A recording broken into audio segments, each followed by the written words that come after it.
title for today's message is to wrap it up. Wrap it up.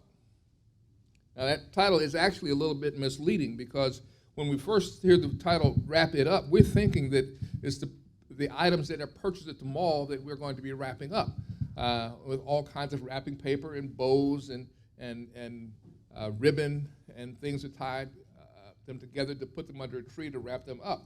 But actually, I want us to consider something this morning as Christians that we need to wrap it up.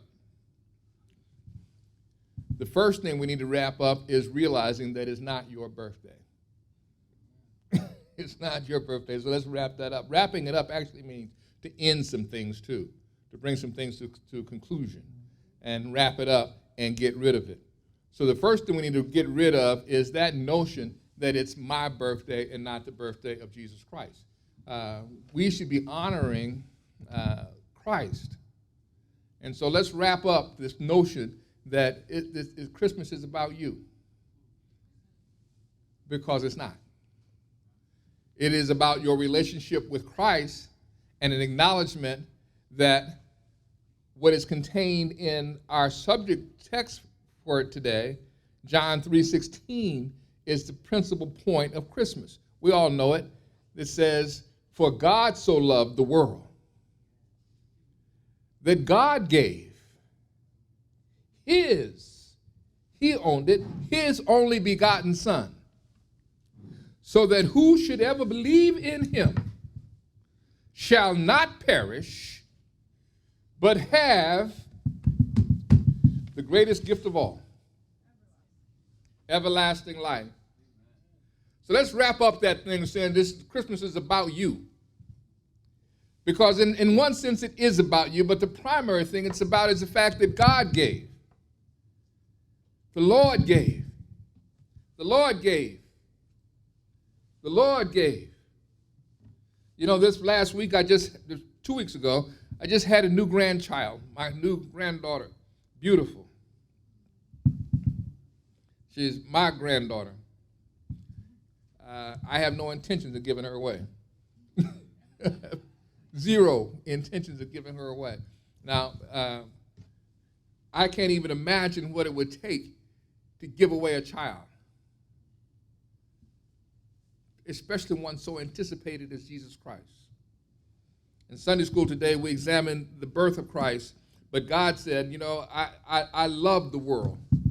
I love those people at the Solid Rock. I love the people in Florida. I love the people that deny me. I love the people that won't study in my word. I love the people that at Christmas time buy stuff for other folk but won't acknowledge me. I love them. In fact, I love them so much that I've given them Jesus the Christ. Now, as I've mentioned, I've gone to the mall. In fact, I went to the mall here, and I went to shopping at shops in Central Florida, shopping and purchasing a few items. But in none of those shops did I see Jesus Christ. None of them had a Christ for sale. They had crosses, but they didn't have Christ. So there's not a place where you can go and buy Christ or take pictures with him. You're absolutely right. But God gave us Christ, gave us this great gift. And we need to every day acknowledge the fact that God gave that to us. Now, there are more gifts we're going to talk about today, and I'm flying through this, but there are more gifts we're going to talk about today. But God gave us Jesus the Christ. I want us to recognize just how great a gift that was.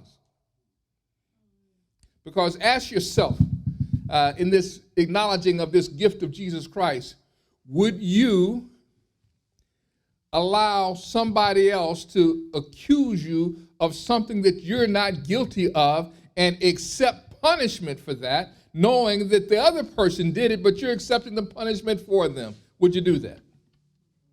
It's not likely. But Christ, this gift of Christ did it for you. Each and every one of us received this gift. Every one of us. We're here today. We're able to do what we do today because of this gift that we've received. Anybody on earth on air? How about gravity? This gift of Christ made it possible for it to remain here and us to remain here in it. We think that we have fed themselves, and I fed myself too much, but we think that we have fed ourselves. But it's really this gift of God that has fed us. Over and over, time and again. And God said, you know what? They're going to need this, so I'm going to give it to them. And what is it I'm going to give to them? A piece of me. I'm going to give them my one and only son. Now, I guess if he had more than one son, we could try and diminish the gift. But if I had 5 sons, I wouldn't give you one of them. Amen? Amen. Stay with me now. I'll get you out of here on time. But in this Christmas season, you've heard this message before. We all talk about from the pulpit and other venues how we should keep Christ in Christmas and what have you. But just realize what you have gotten. And I would submit to you that once you have gotten this gift and once you realize it, do not give it away. Don't re-gift your gift. Be selfish with Christ. Keep Christ for yourself. Wear it. Put it in your pocket. That is your heart. And take it with you. It's yours. I see some people that have Christ and they act as though it is something that they could lose and they're ashamed of it. So they hide it. I want everybody to know that my Christ is a big Christ, and I got all the Christ that I'm supposed to have. So I display it to the entire world. And when you have this gift of Christ, and let me slow down here, because go back to the book of John and the first chapter, and it says, in the beginning was the Word, and the Word was with God, and the Word was God. The same was in the beginning with God. All things were made by him. Everything in the mall was made by him. And without him was not anything made that was made. That means the entire world, the entire universe, was made by him. Are you still with me? Okay. Everything was made by him. All those things we need to wrap up and get rid of. All that hatred, all that selfishness, all that staying away from church, all that letting other people interfere with our relationship with God. And I want to stay right here for a minute. I declare to you, and I was talking with someone this week and reminding them that man does not have a heaven or hell to put you in. So do not let another person, amen, do not let another person interfere with your relationship with God. I'm crazy about my family, but my family cannot interfere with my relationship with my God. I honor and respect them, but they cannot. And I would submit to you, do not let me interfere with your relationship with God. I would try to encourage you and help you along the way. But if you're challenged by it and by me, you go to God and maintain that relationship with God, that gift that God has given you of Jesus Christ. And you'll know God is a jealous God. He'll have no other gods before him. So maintain your relationship with God. Y'all got off quiet, but that's all right. I know I'm telling the truth. So stay with that. In the beginning, God created everything. He was the Word, and the Word became flesh and dwelt among us. That's Jesus Christ. That gift that we've received, the thing that God sent into the world. He didn't have to send Christ into the world, but he did. Christ even knew what he was dealing with when he came into the world, and he came here for me and for you. Believe me, no TV is bigger than that. Nothing they sell at the mall, no jewelry is bigger than that. No car, no house, and no relationship is bigger than that. That's God, the creator of the universe, saying that I knew you before you were born.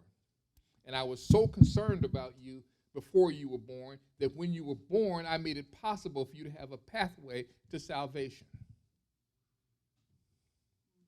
That makes me say, wow. If it doesn't affect somebody else, that's all right. It affects me. But then I discovered something as I began to read through the gospel and to study this,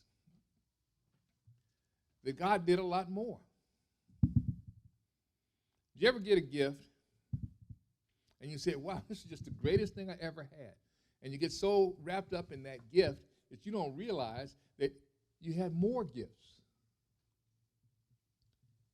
And then I began to get in the scripture because of my relationship with Christ, and I realized that there's a lot more gifts. Everybody say more gifts. More gifts. I mean, that's just a wonderful thing. I haven't had a Christmas tree at the house in a few years, but I remember when I was a kid, we had Christmas trees. You'd open the first gift, and you look for some more gifts. Well, this morning, we got some more gifts. They're called gifts in the Spirit. Gifts in the Spirit. Now, I have this written down, so if you want to get it later, I can give it to you. But the first gift of the Spirit is a pretty amazing gift. The very first one is love. The gift of love. Where would we be without love? I wouldn't even want to, I don't know, but I wouldn't really want to think about that. So the first gift of the Spirit is love. Being able to love those that are unlovable. And having somebody love you. Because there's been times when you were unlovable. There's some times when you had to wonder, I wonder why they love me. I can't see that in me. And then there's some people that you love, and you say, well, I can't really put my finger on it, but I'm crazy about that person. When I look at my child, my son, who's not so much a little child anymore, but he's still my child, I look at him, I say, I love him. I look at all of you, I love all of you. Sometimes I wonder why, but I love all of you, not just some of you, every one of you. I love you enough to tell you the truth. How about that? But that's that gift of love. And it's such an amazing gift. It gets taken for granted like all gifts. Some people toss it aside. But I declare to you, the people that toss it aside go running looking for it, to try to find it and recover it. In fact, I love you so much, I'm still standing up here this morning, even though my leg is starting to get to me. I'm going to sit down in a minute. But that's the gift of love.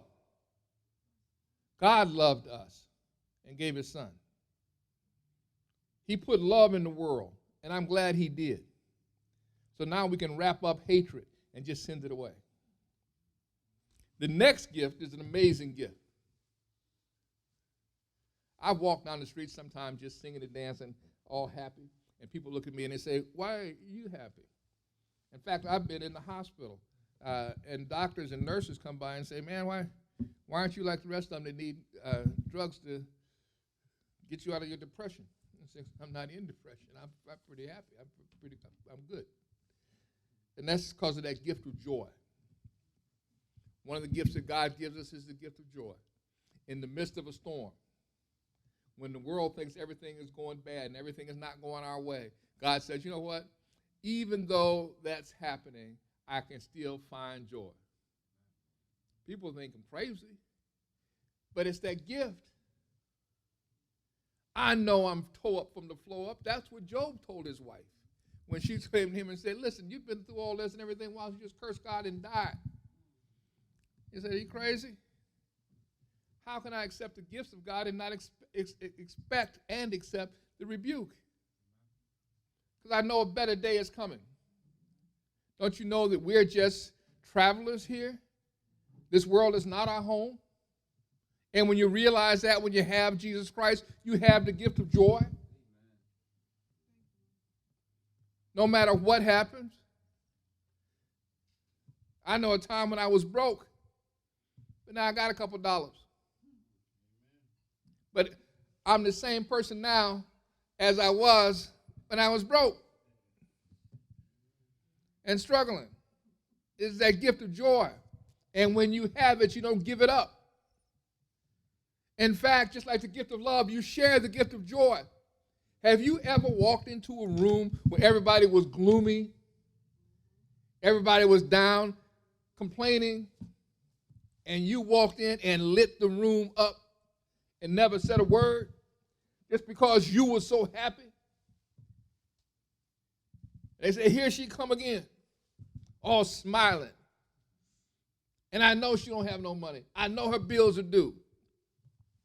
Husband or boyfriend or girlfriend left them. Friends rebuked them, lost their job, and they're still laughing and smiling. What do they know that I don't know? They know Jesus, the Christ. And he delivered to them in the knowing the gift of love and joy. Accept that in this Advent Christmas season, when everybody's at the mall shopping for stuff. This is something money cannot buy and mean spirits cannot sell. Love and joy. And then he went on in the midst of giving us the love and the joy. He said, you know what you're going to need also to carry this with you? A little bit of peace. God gave us peace that allows us to rest at night. That peace that passes all understanding. Because the world can't understand why we would have such gifts as we wrap up these gifts. We have love and joy. And then he says, I'm going to put some icing on it called peace. Just be happy with the peace. Yeah, he said, peace be still. I know that everybody's gone crazy. Your team is behind in the second quarter by 21 points. All right, them Buckeyes. Said we still got peace because there's still a second half. I know that no matter what, I still got love and joy. So the house is on fire, but I have peace in my heart because I have that gift that God gave me of Jesus Christ. So let's wrap up these gifts. Send confusion away. Send strife away. Send mean-spirited people. Don't send them away. Just tell them to get some peace, love, and joy. So he gave us peace.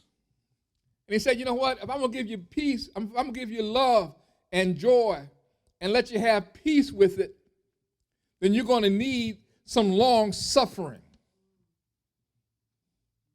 You're going to need to be able to tolerate some stuff. Because they ain't going to understand why you have love, why you can look at somebody that spits in your face and tell them that you love them, and then laugh at the situation and bring a calm, complete resolution that brings peace to it. Why you continue to answer the phone late at night for the people that call and bug you and bug you and bug you, and you still tell them that you love them and you bring joy to them, and there's peace in the conversation because God also gave you long suffering. I can put up with some stuff for a long time. You think that I can't put up with it very long, but I put up with it a long time. You know why? Because I got Jesus Christ. I got that gift of Jesus that brought that long suffering. I'll walk the mile with you. And he said, if you walk 1 mile with him, go ahead and walk 2. And if you go 2 miles with him, what do you should do? How about 4? And the next thing you know, how can 2 walk together except they agree? And you find yourself agreeing because you had that long suffering. You discover something new in some of the folks that you couldn't stand before. Some of the value in them. And then, God bless it, it'll be that the person that you had to have that long suffering with, you discovered they suffered long with you. When you needed somebody to turn to, they were the very ones that were there for you because you suffered long with them. You endured for them. You put time in. You have an investment in that person or that situation because God gave you that gift of long suffering. I declare to you, you're not a quitter. I told a story once about when I was a little boy and I was playing football. I was a good football player, but we played in the park, and I went to the park one day, and the other little boys in the park, because I was a good football player. I was also a good talker, and I'd be selling wolf tickets. Some of y'all may not know what wolf tickets are, but I'd be selling them wolf tickets, telling them how, okay, on the third down, I'm going to run this way, and it ain't nothing you can do about it, and I'm getting a touchdown, and I'd run that way and get the touchdown. So they had about enough of it, and they beat me up. And I went home and told my mother that the boys in the park had beat me up. And they did a pretty good job. Her hair was all swollen up, bruised up, clothes tore up. And said, Mama, the boys at the park that are bigger than me and older than me had beat me up. And my mother, whom I expected to get the pistol and go down to the park and straighten them out, said, no, you go back to the park and you fight them. Some of y'all may have heard me say this before, but I looked at my mother like she had lost her mind, because can't you see I'm already beat up? And you telling me to go back and get beat up again? And she said, yeah, you go back to the park and you fight them boys. And so I put my little dukes up and went back to the park to face these boys that now, in my mind, were 9-foot-tall giants. And I figured I would never be coming back home. But put my little dukes up, and the boys saw me coming, and I eased my way up. They looked at me, I looked at them, trembling, crying, beat up, dukes up. I was ready. I was plotting. I'm going to grab the first one, I'm going to bite him, and twist the other one's finger, and how I'm going to try to fight, and then I'll run. And just as I was ready to engage these men, these boys, in what I thought would be mortal combat, they stopped and they looked hard and they began to run. Whoa! I look tougher than I think. And just as I was ready to pat myself on the back and go back and sell some more wolf tickets, I turned around and looked, and there was my mother with an axe handle.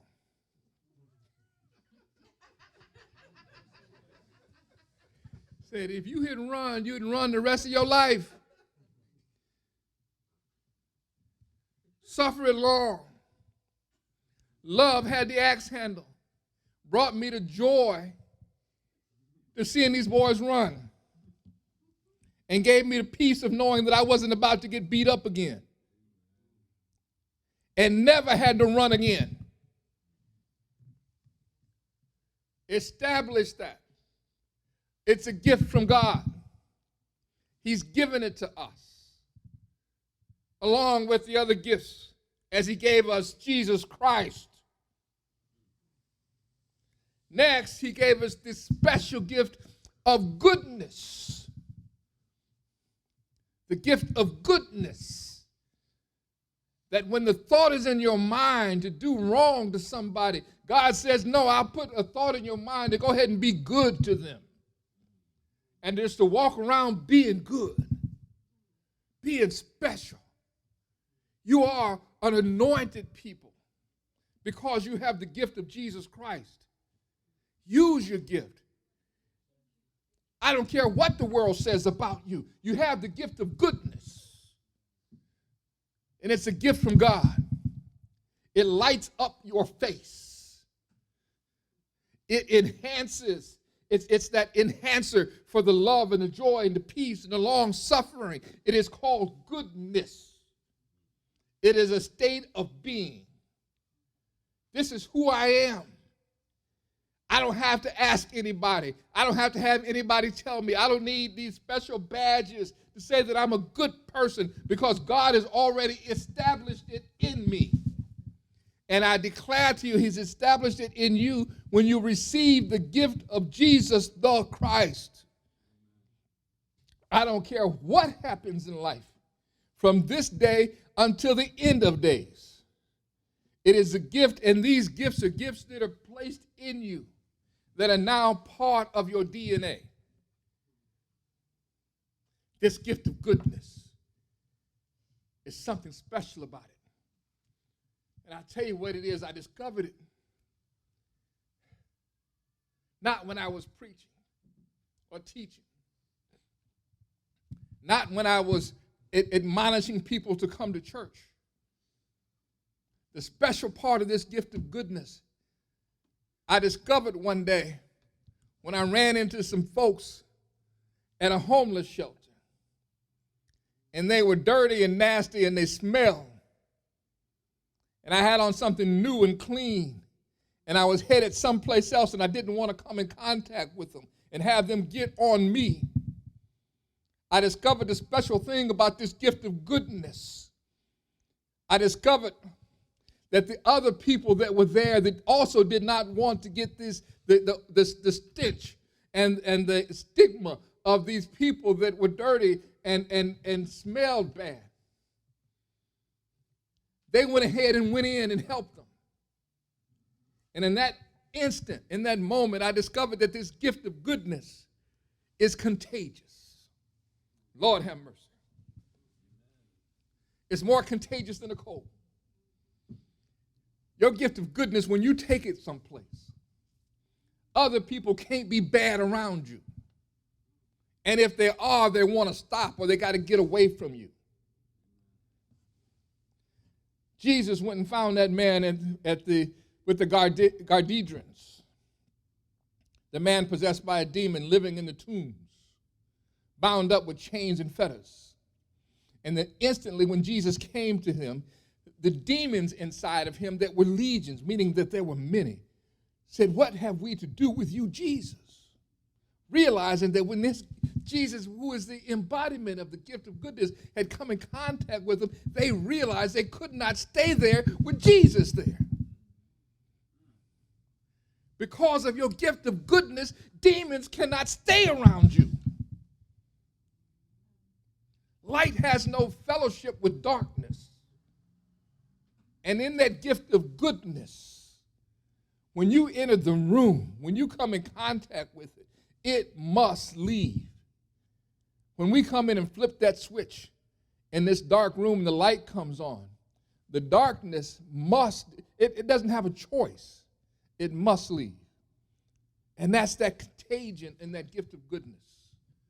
Other people around you, if you are serving on the same job with somebody that has been overcome by a spirit of being mean, just mean. I've known some folks that was just flat out mean, would kick a tree. Just mean, try to bury a rock. Go around them with your gift of goodness that comes flowing down from love, joy, peace, long suffering. And your goodness changes them. Their friends and family say, "I wonder what happened to Joe." Well, Joe came in contact with a Christian that had Jesus, and that had this gift of goodness, and it was contagious. I've seen it in the hospitals. People that are frustrated with dealing with patients treat me differently than they do the other patients. Their goodness just comes out. And because of the goodness, let's move on. Because of the goodness, there's another thing that happens. The contagion happens to other people. The next gift that God gives us is called kindness. Being kind. Having the gift of kindness. Use it. Kindness. Kindness means that I'm going to stop what I'm doing and be concerned about you. You're going to stop what you're doing and be concerned about somebody else. There's a rap song that used to be out called, they said something about stop what you're doing because I'm about to ruin the image and the style that you used to.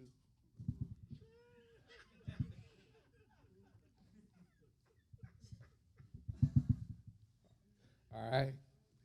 You're going to stop and be kind. There's a thing that says showing someone helping that handicapped person across the street, carrying groceries to the car, checking on your neighbor. It's just part of you. It's just part of what you do. It's part of it. It's in you. When you have that gift of Jesus Christ that expands into the love, joy, peace, long-suffering, goodness, and kindness. Love and joy and kindness, when you express it, you realize that kindness is like a filling station, like a gas station. People pull up to the pump empty, and because of your kindness, you fill them up. Because of your kindness, you fill them up. And then when you get done filling them up, amazingly, you say, no charge. No charge. I'm not looking for anything back because I've already been paid. I received the gift of Jesus Christ. And what greater pay is that? What greater pay is there than that? That's that kindness. The next one is a little harder. The gift that we get is a little harder. And we're going to be done on time, in fact, ahead of time. But the next one we get is called faithfulness. Faithfulness. I don't care that I had to stay up late last night. I'm still going. And I'm going to make every effort to be there on time. My word is my bond. I have the gift of Jesus Christ. And love, joy, peace, long-suffering, goodness, and kindness have led me to faithfulness. I want to get to the front of the line. I'll say amen in church. I'll study. I'll go and I'll do. And what I say I will do, I will do. I'm committed because I've received this gift of faithfulness. And it's inevitable to have this gift. Because when you're filled up with the other gifts, when you've been the filling station for other people, you develop faithfulness. An amazing thing happens with faithfulness. An amazing thing happens. I used to have to go tell people stuff, and I'd have to explain it to them chapter and verse. Okay, are you going to be here at 2 o'clock, Carl? Yes, I will. How are you getting there? I'm going to take the bus. Okay, which bus you taking? Okay, you got bus fare? Yes, okay.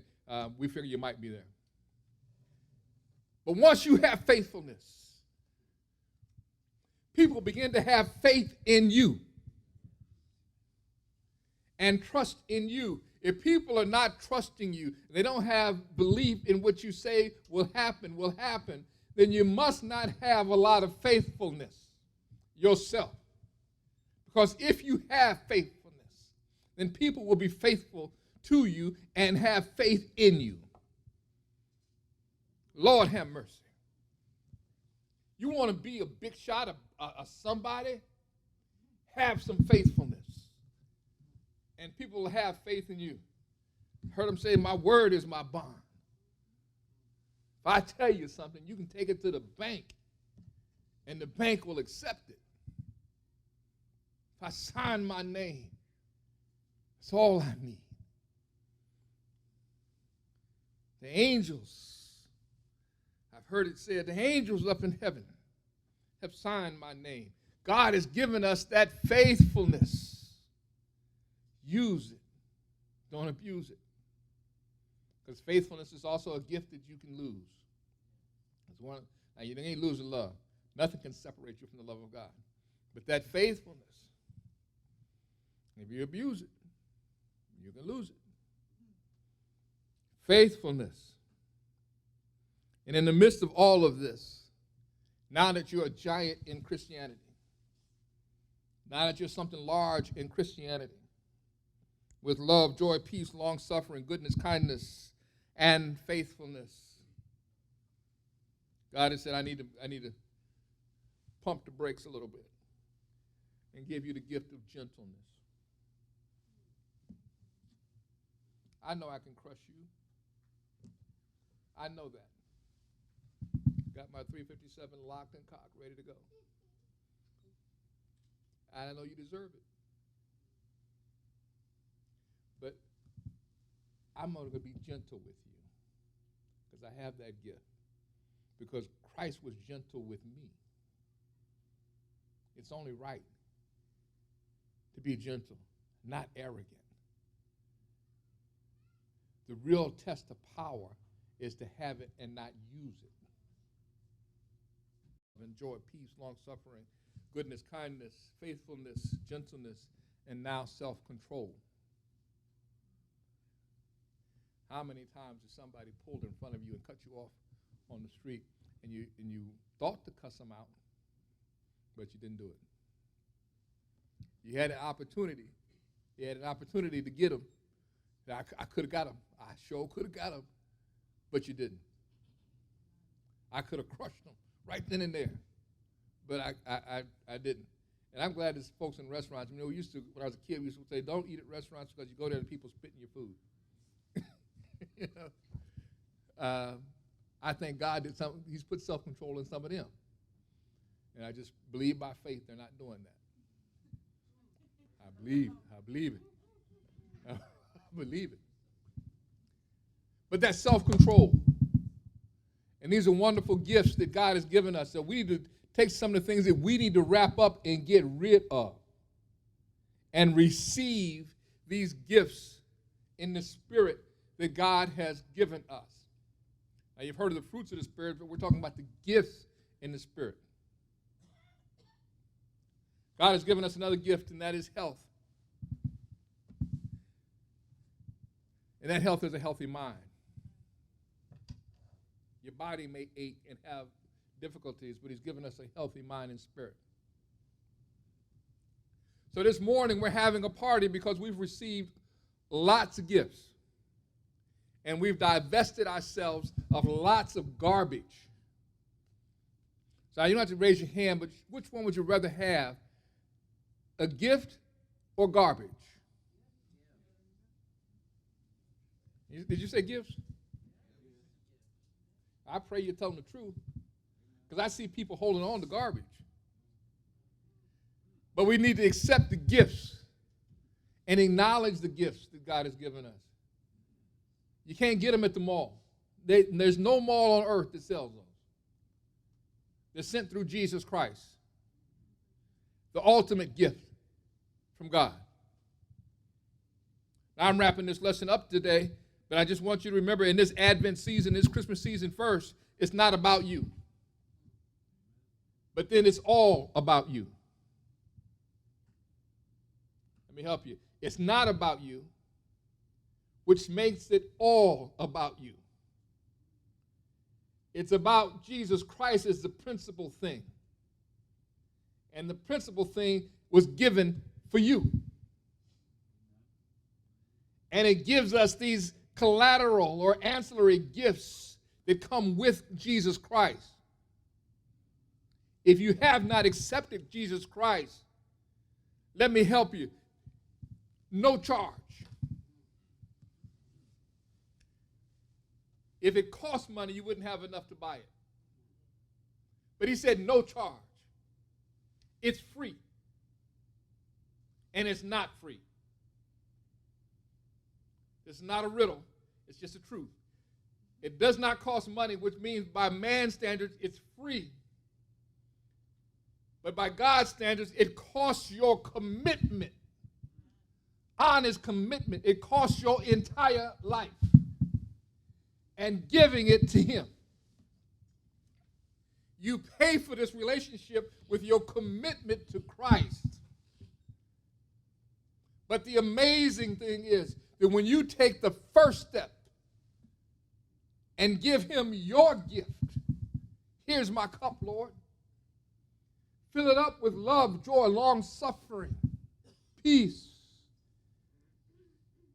He'll give to you over and over and over. It's the gift that keeps giving.